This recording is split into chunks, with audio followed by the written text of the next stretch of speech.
Namaskar. Welcome to Straight Drive Panorama. I'm Sudhanshu Mani. This is a program which we release on alternate weeks, covering anything of human interest. Today, once again, we would talk about Lucknow and writings on Lucknow after our last session on the book The Other Lucknow by Professor Nadeem Hasnan. Friends, writing comes to different people differently. It's a way to get things out of their system or a desire to share, at times to get one's restlessness, even dolefulness or wistfulness, or to express feel good in ways one can really never speak out. It could be about saying goodbye to people with a place in your past but may not belong in your future. It could also be a spur of the moment thing. It is basically letting one's imagination run wild and liberated with no judgment being made while you're writing it. Be that as it may, it's a story about the magical power, the exhilarating alchemy, the healing touch of the written word. That's about writing. And now about the city. What's so passionate about our city? Our place on earth, with our pride, we feel attached to places primarily because of qualities like beauty and social openness and not hard-edged economic factors. Lucknow, famous for its rich history, monuments, language, food, art, music, dance, and so on. But it's mainly our cornerstone with a passion for all that is lively, homegrown, sustainable, and community oriented. We have Ms. Mehru Jaffer with us today, who has written about the city. I welcome her. She's a journalist, editor at large for The Citizen, an online portal, and an expert on Islam in South Asia and social and cultural anthropology in general, and author of the series of books, The Book of Muhammad, the book of Moinuddin Chishti, and the book of Nizamuddin Auliya. And she'll talk about her latest book, Love and Life in Lucknow, an imaginary biography. I will show this to the viewers here. I hope you can see this book. Ma'am, I'll come to you, but a little longest question for you. Beginning with the disappointment of Mir Taqi Mir when he encountered नए अंदाज के ये बांके तराशे नए नौजवान लखनऊ में frivolous and flippant and said कि क्या बूद व बाश पूछो हो पूरब के साकिनों हमको गरीब जान के हंस हंस पुकार के, to what Majaz glorified when he said हर सिमत एक हुजूम निगारान लखनऊ और मैं की एक शोख गजल ख्वान लखनऊ. So the proverbial नजाकत, नफासत, लियाकत, शराफत आबो हवा है इस शहर की आबो हवा में है, इस रीजन की आबो हवा में है. The adab, the tehzeeb, and yet writers like you find something novel to say about it after reams and reams have been written about the city. In your book, I find it very intriguing the way you have woven these stories starting way before the Nawabi times with the Lakshman Tila and the mythology. And of course, the later, the real life Shah Mina and Shah Pir Muhammad, and then many intriguing, remarkable characters gathered from the, as you say, recesses of the region.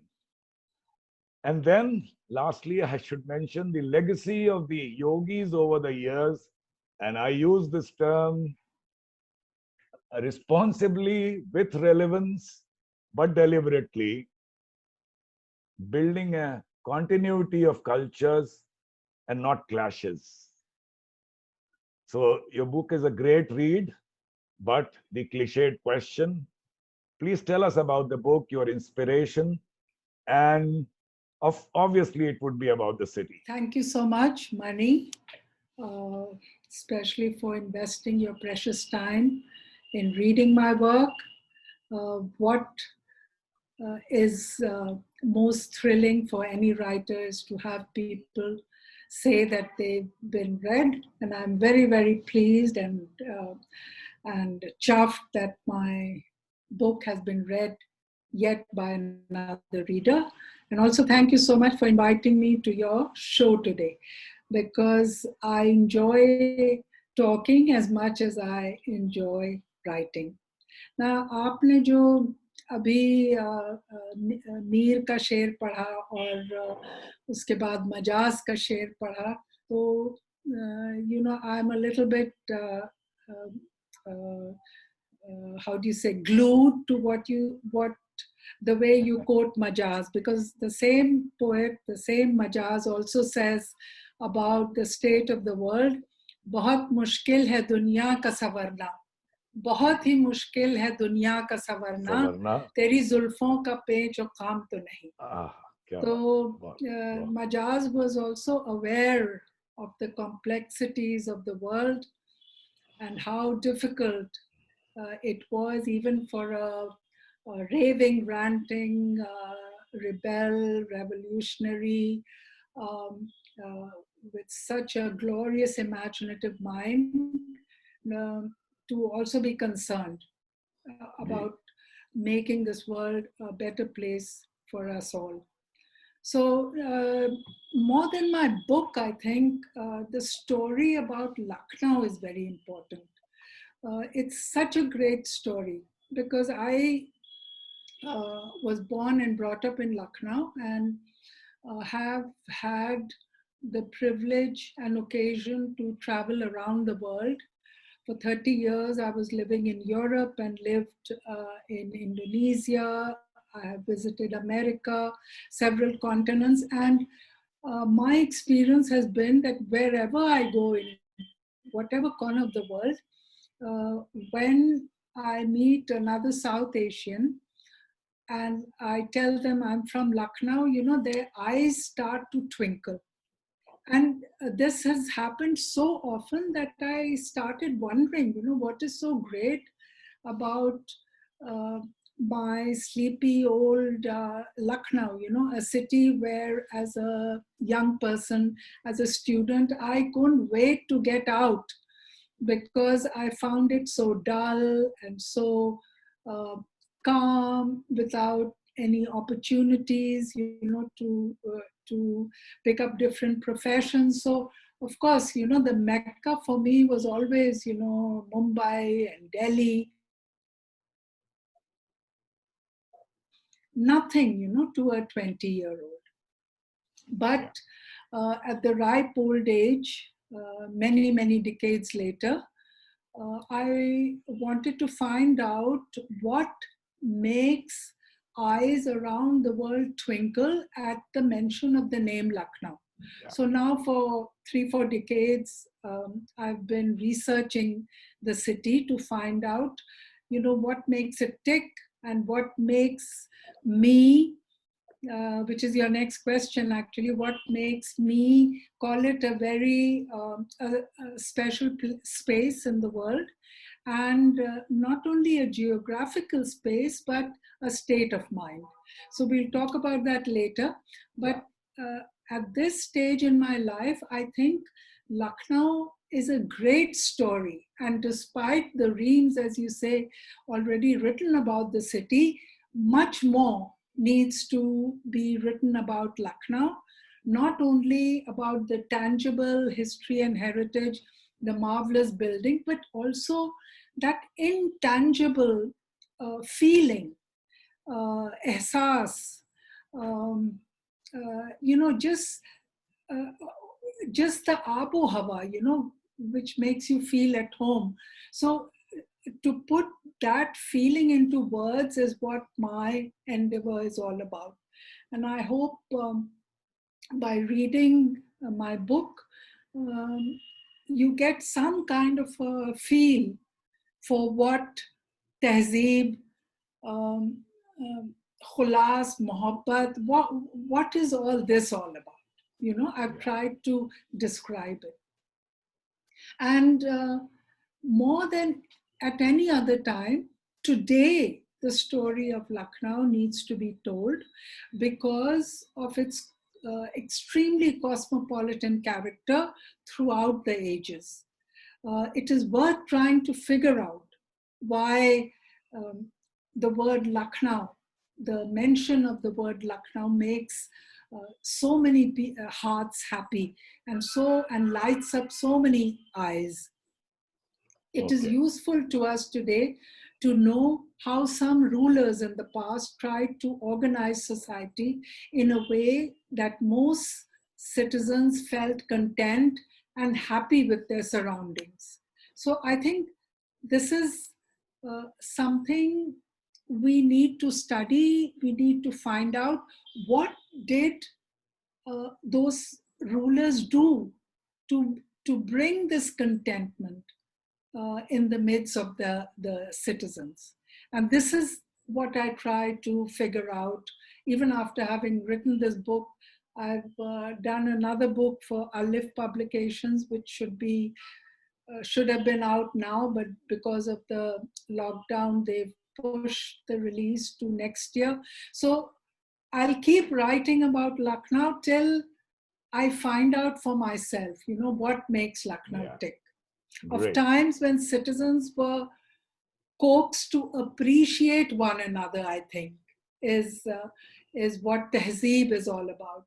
That are, you teach yourself to appreciate your neighbor and not be suspicious of your neighbor and of other human beings. I think this openness, because you'll realize that in Lucknow there are no forts. It was never a fortified city. Yeah. On one side of the city is the Gomti River, and ships from all over the world, definitely from all over the country, sailed into Lucknow on the Gomti River.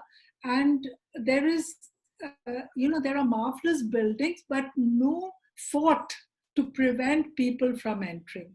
So, Yeah. the even in ancient times, people organized the city in such a way that it looked welcoming. And they did this for a very subjective, personal purpose, because if you are welcoming and you open your arms to others, you enrich yourself either through trade or through exchange of ideas. But if you are closed and suspicious and living with a frown and no smile, then you put you you don't attract people, other human beings, and in the bargain, you don't enrich yourself. So, this is a lesson that we need to learn today when we are surrounded and forced and sucked into divisive politics. Yeah. So, as opposed to encouraging citizens to take up arms against each other, to hate each other, some of the rulers of the past practiced inclusiveness. Now, the concept of Ram Raj, for example, which, the seat of Ram's rule was Ayodhya, but Lucknow was like a twin city. And the concept of Ram Raj is precisely this: when the voice of every subject matters to the king, even that of a dhobi. Lucknow is Yeah. a special city, as here community leaders, rulers, and politicians at different times in history tried to practice intangible ideas like love and generosity. And in the bargain, they were not doing the other person a favor, but enriching themselves. All those rulers, even from prehistoric times, who made the majority of citizens happy, are remembered kindly to this day, like Ashoka, for example, while those who tried to divide and to destroy, like Hitler, gather no blessings, no dua for their soul from the people. So despite these examples, which ruler is considered great and goes down in history as a great lover of people and a great benefactor of cities. Yet people today would rather imitate Hitler than Ashoka or Ram, because Ram was from our area of Awadh. So Ram Raj precisely means not tall statues and big places of worship, but the khulus, the relationship of one human being to the other.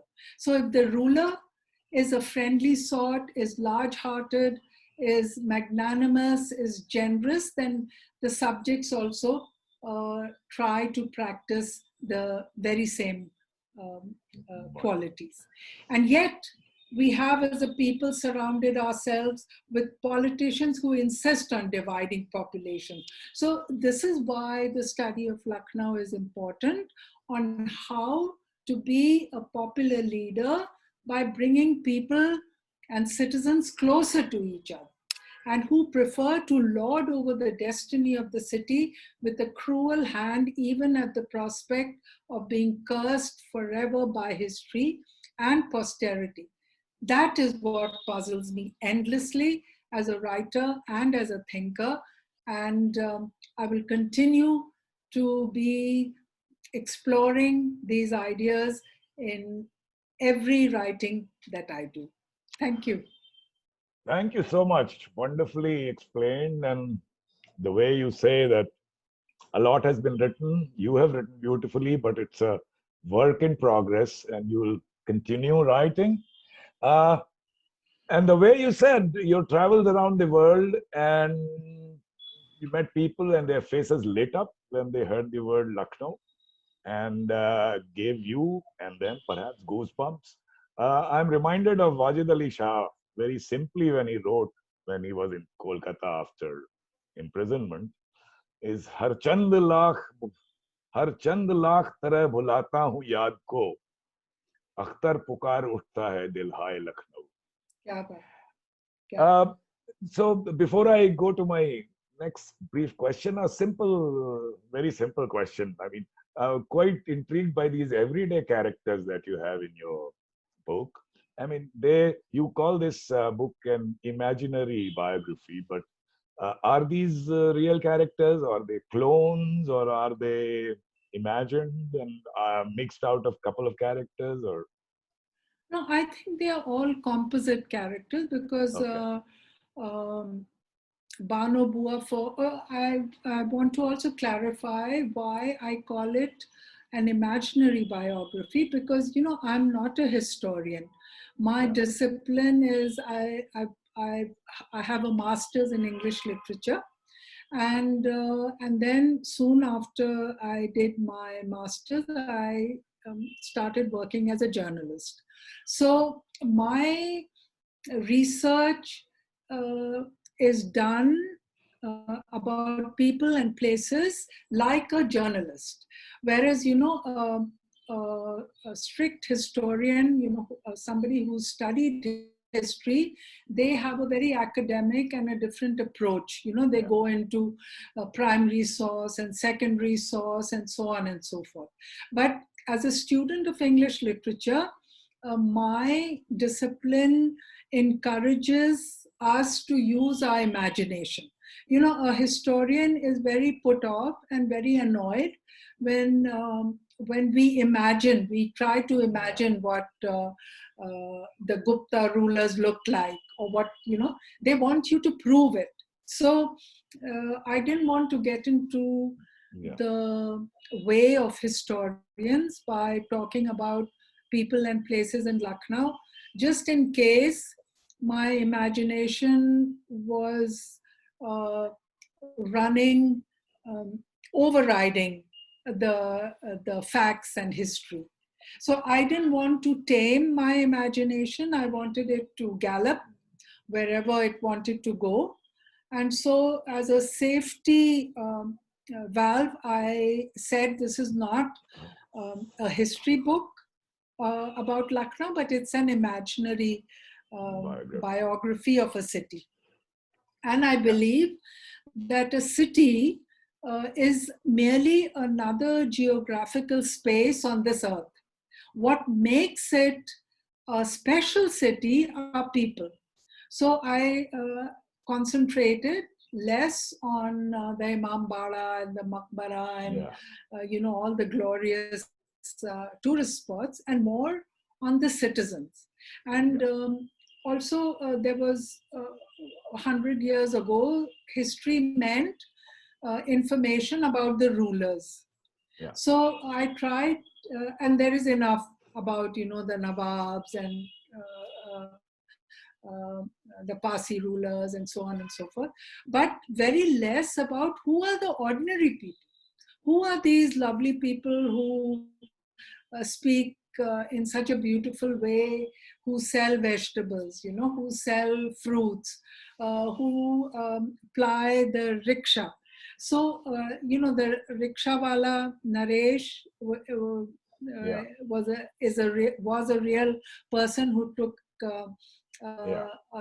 4 or 5 kids from Lawrence Terrace to school every day, and in the evening, our parents trusted him to take us to a movie theater or wherever we wanted to go. But he's also a combination of another rickshawala who during the day would ply the rickshaw, and in the night he would perform in Nautankis. So I took both the rickshawalas and made them one person in the book. Okay. And Bano Bua was somebody who worked for us in our family, but she was not as cheeky and as bossy as she develops in the book. She was a very gentle, loving, motherly person. So that is how, of course, the characters, the grandmother, my grandmother is not like the grandmother in the book, but she's a little bit actually, of my mother. Yes. The cheekiness that you give to the character, to her character, with that chutzpah that she gets is so remarkable and makes it so unique. Very nice.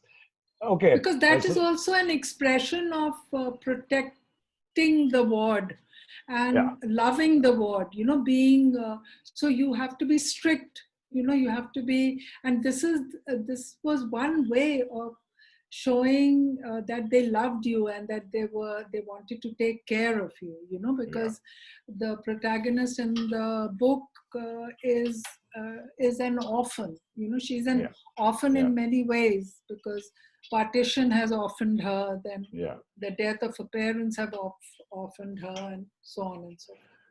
Okay, so before we end the program, I have 2 quick questions for you. Of course, maybe you'd like to expand a little bit for all of us to understand this Lucknow being a space in the country, not just a city, and more like a state of being.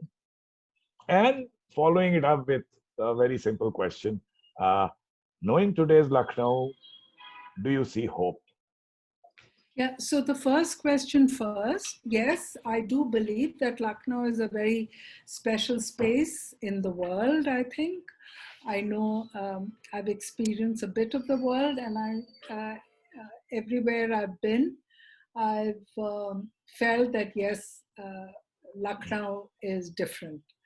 And it's different because some of its architects, some of those people जिन्होंने लखनऊ को बसाया, जो लखनऊ में बसे, they tried, I think, to imagine the city, to lay out the city as a paradise on earth. So when you are talking of paradise, and when you're imagining your home as paradise, you fill it up with goodness. And goodness, of course, like cosmopolitanism, no discrimination on the basis of caste, class, you respect human beings. So a central spirit of paradise, perhaps, if paradise exists, then the central spirit, I imagine, would be respect, deep, deep respect for other human beings. Yes. And I think, you know, the Nawabs were of Persian origin, which makes them culturally a little more sensitive to perhaps the Muslim rulers of Mongol and Turkic origin. Because, you know, the Mongols and the Turks, they were earthy, brave soldiers. Whereas the Persians, before the birth of Christ, already had 10,000 years of, you know, Khusro rule, and they were a settled, very, very refined, sensitive culturally. So I think maybe, I don't know if I'm being racist or partial to the Persian, but I feel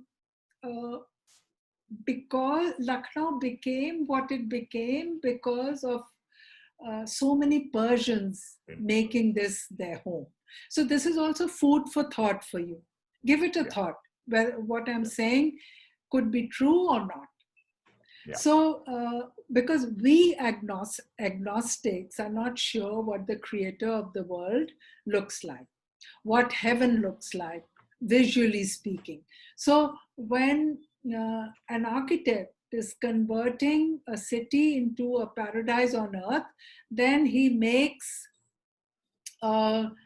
he he he imagines paradise to be a place where the weather is not too extreme. So, you know, Lucknow is also known as a city of gardens. So even today, although we have lost a lot of our gardens, there are neighborhoods, you know, which with the name Bagh. So Char Bagh, Dali Bagh, so and so Bagh, Kaisar Bagh, you know, which implies that the place was too warm in the summers, and by having gardens, you cut down the heat. So a paradise is where the weather is perfect, where human behavior is balanced. You don't allow your anger to carry you away or your joy to carry you away. That you're together, and this is what the rulers tried to convert Lucknow into a paradise on earth. So, you know, they manicured the forests and made the forest area livable for human beings as well as animals, keeping the flora and fauna intact. So it was a place where, you know, which was home to different people, different creatures. Paradise, I suppose, is where the majority population is comparatively happy. Today, we don't live in paradise because the majority of the population, for whatever reason, is unhappy, and only maybe a small, very tiny minority is happy with life. So in paradise, you have more people happy and less unhappy. And I presume, I imagine that during Ram Raj and then later on in the 19th century, more people were happy with their life and less unhappy, where the focus is on ideas of living together that surpassed negative attitudes like looking down upon other human beings. And Lucknow, for a brief period, I think came close to being a place like that. So, you know, when we have this rush of warm feeling through our body, I think we experience a little leftover, the dregs, you know, of the beauty that was shared about 200 years ago and before that. I think because it is also food for thought to ask yourself, why is a certain period in the history of Awadh known as Ram Raj? It is known as Ram Raj because there was more contentment than suspicion and fear. So, where the tangible physical beauty of the city, dotted with marvelous architectural wonders, matched the intangible practices of generosity, hospitality, polite conversation, and the welcoming and not fearing other human beings coming into one's life. So I think that uh, that ehsas, that feeling, that even though I'm poor, I have a humble lifestyle, but whatever I have, I will share with you. I think that is what is missing, and maybe turning paradise into hell, if you if you wish. All right, thank you so much. It was very enlightening and very happy to have heard about the city and about your Do you book. want me to add why I'm hopeful Oh for yeah, the yeah, yeah, yeah, future? yeah, yeah, yeah, yeah. Of Because yeah, course, this was it ended a little bit on yeah, yeah. Please go ahead. yeah.